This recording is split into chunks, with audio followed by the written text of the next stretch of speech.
Super Bowl 49 is tomorrow. Who better to preview it than with someone who was part of the Seahawks organization for a little bit, former NFL linebacker David Vobora. Thanks so much for joining us. Awesome to be here. Now, when you were in Seattle in 2011, Pete Carroll hadn't been there that long, but from your observations, what made you think that something was going to be really special over there in a couple of years? Yeah, we had the right pieces coming together. The back end was strong, definitely. The defense was rolling. I think a guy named Russell Wilson helped that process along on the offensive end.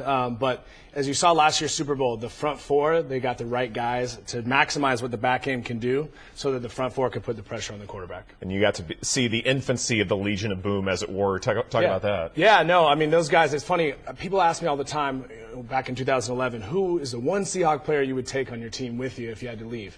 And I said Cam Chancellor. That was before anybody knew who Cam Chancellor was. And now you see how he sets the tone, he sets the tempo for that defense. Did you get much interaction with Marshawn Lynch while you were in Seattle? Oh, yeah. Marshawn would come on Wednesdays to dinner at my house. And I'll defend Marshawn because he is a private guy. There's an inner circle that he'll allow to be in. But besides that, he's going to put the walls up. But he is a great teammate.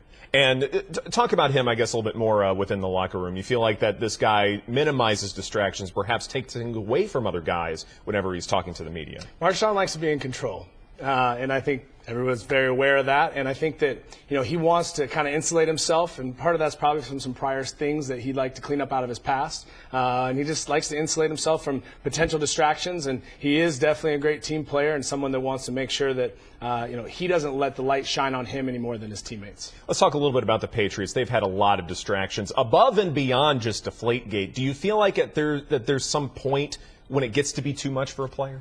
I think the players have to rely on their process and their routine, on their practice routine and their game prep.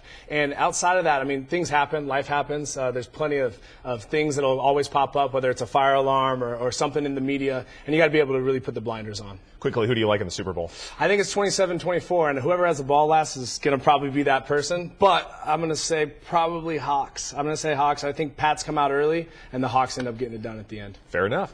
Now, I want to talk about your charity work. You've spent some of the week in Arizona for some of the Super Bowl festivities. What were you up to out there? Yeah, I had the blessing of playing alongside the Wounded Warrior Amputee football team. It's an incredible organization that gets all these wounded guys from all over the nation to come together and play against NFL alums as we travel the nation. So I because of my work with the Adaptive Training Foundation, my nonprofit here in Dallas, I've been able to kind of be the trainer for these guys. And it's amazing to see. Snoop Dogg was out, Kenny Mayne, ESPN came out and played in the game, 7,000 plus fans. But it's put on display why you can never give up. You can never quit. The resilience that these guys have and the fortitude to press on, to never quit, it's amazing to see how empowering it is for them to play in a game like this. How did you make the transition from playing football to helping Wounded Warriors? Yeah, it's tough. There's always a transition that's very hard when you define yourself solely as this big purpose. And there's a lot of commonality between veterans and athletes.